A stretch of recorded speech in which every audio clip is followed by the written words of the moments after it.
Good morning, vinyl community and YouTubers everywhere. It's a cold and rainy day here in Northern California, so I thought I'd show a little music today that might warm you up a little bit. It's going to be the king and queen of the dollar bin, along with some other good choices that you might enjoy. So I hope you'll watch the video. I know the first couple records are going to be things here that don't get the VC members very excited, but all of these records have three things in common that you'll be interested in, even though it's a fairly diverse group of music. And watch the video and see what the three things they have in common. The first record I want to show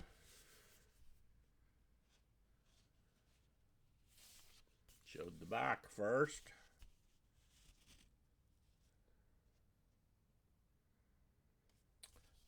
Barbra Streisand, Superman. This record came out in 1977. I know a lot of you won't be too excited about Barbra Streisand. The dollar bins are full of those, and I'm happy for that. I've pulled a number of them out of the dollar bin.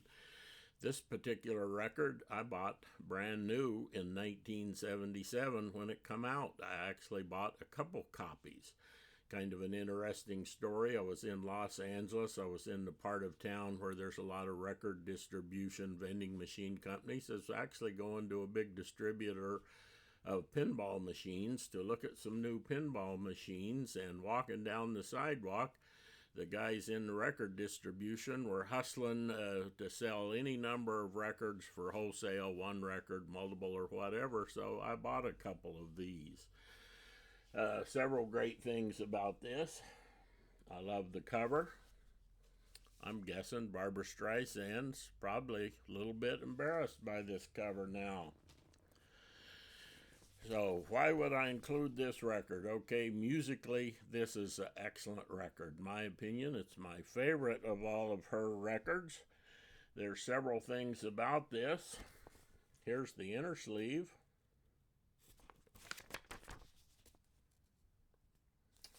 The inner sleeve gives us a lot of information here that I'm going to talk about.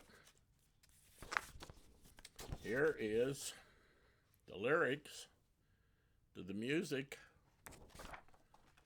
showing a little cheek there. Don't want to get you all too excited. If you had a close-up over here, you might see a little camel in one of those. Love the graphics. I always like Barbra Streisand. What's the deal with this record? Well, first off, mastered at the mastering lab, probably by Doug Sax.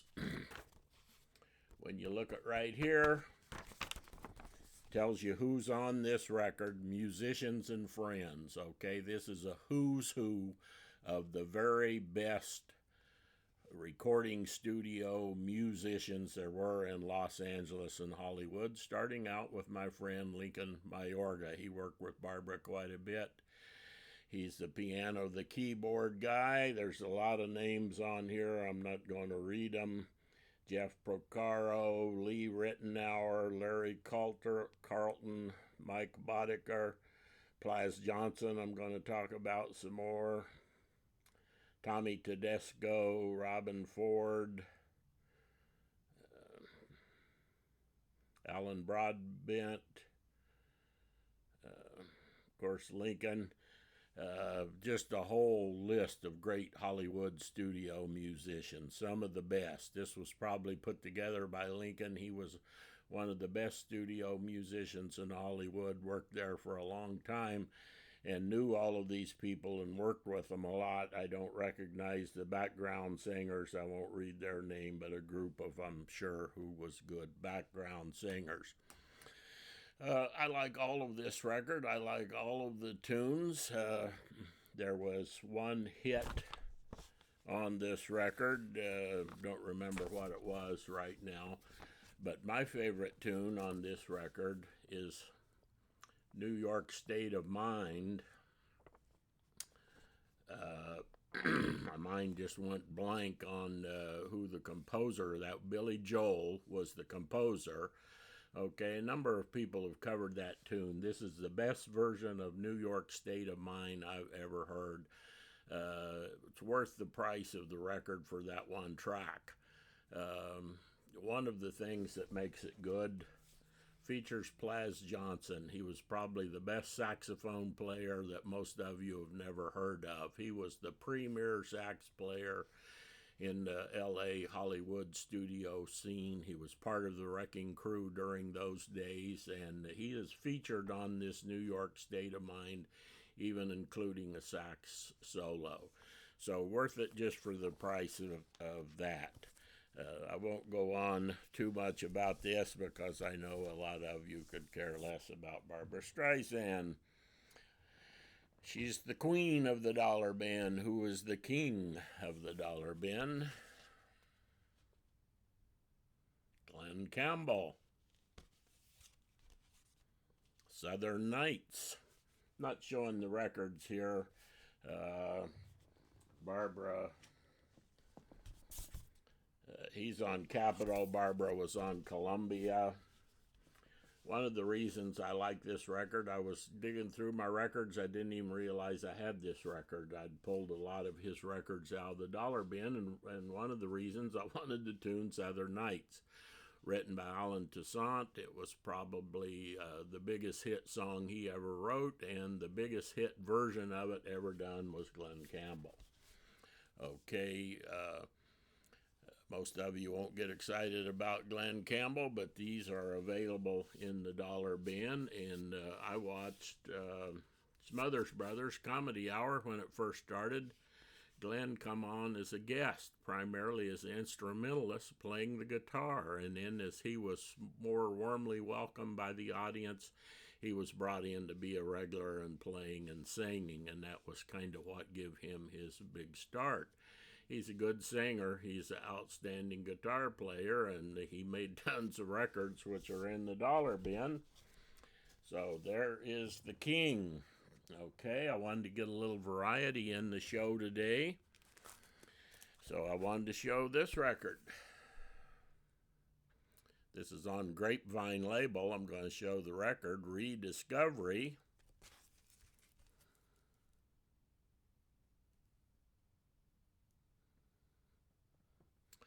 A Waltz Dressed in Blue, Dick Hyman and his trio, Michael Moore on bass, Ron Traxler on drums. Wanted to say the Streisand record was 77, the Glen Campbell record was 77, and this record is 77. That was a good year. Unusual kind of record. These are jazz waltzes. These are waltz tunes dressed in a waltz manner by a trio. Excellent sound quality here. Some of these tunes you will recognize. A few of them are originals, and one of them is from Delius, a mazurka for a little girl, where he improvises a waltz on that tune. This was just very enjoyable. Dick Hyman has made a million records in all kinds of music. Never heard of this record before, but I played it, I enjoyed it on the Grapevine record, label, which I was not familiar with.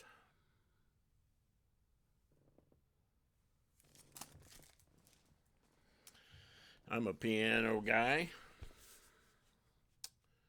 Chick Corea is a piano guy. Of course, I knew who he was. I never owned a Chick Corea record before I picked up this record. Secret Agent, maybe kind of a little program kind of record, but this was very enjoyable, very good all of the way through. And when you get to what all of these records have in common, I think you'll maybe appreciate some of these a little more. But this was an excellent record. The Dick Hyman record was recorded in RCA New York Studio A. So the sound quality is good, and I'm not sure where this was recorded. It doesn't have the information on it. but a little jazz, fusion, soul, very good record. Next two records are both from the same group. Should have took these out of the shrink. There's the record on the back. This is Atlanta Rhythm Section, a rock and roll alternative. This was 1976. Really enjoyable record all the way through. This was one of the first Atlanta Rhythm Section records I ever had, mastered by Bob Ludwig. Champagne Jam. Atlanta Rhythm Section, 1978. Again, musically enjoyable, good all of the way through. These guys are writing their own music. Oftentimes original compositions leave a lot to be desired. I thought these guys were great. I enjoyed both of these records all of the way through. Mastered by Bob Ludwig. Close out the program today.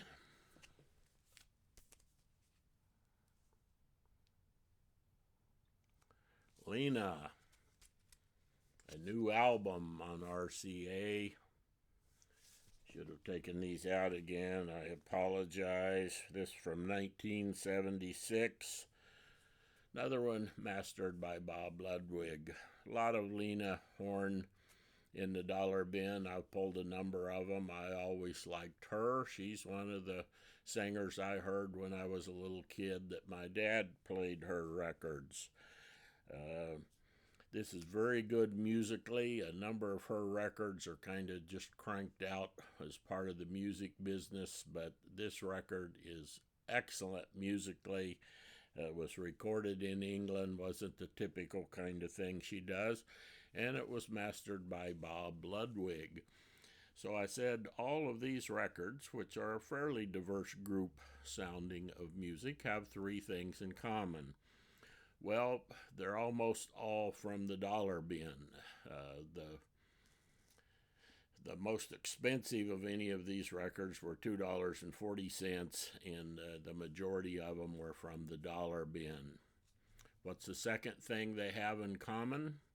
They are all excellent musically. You can enjoy these, listen to these records, enjoy them. You won't just have to pick out one or two tunes and not listen to the rest of them. What's the third thing they have in common? Two of them were done at the mastering lab, and three of them were mastered by Bob Ludwig. The other two we don't know, the Chick Corea and the Dick Hyman, but all of these records, sonically, acoustically, are excellent to outstanding records, and you will enjoy the sound quality as much as you enjoy the music.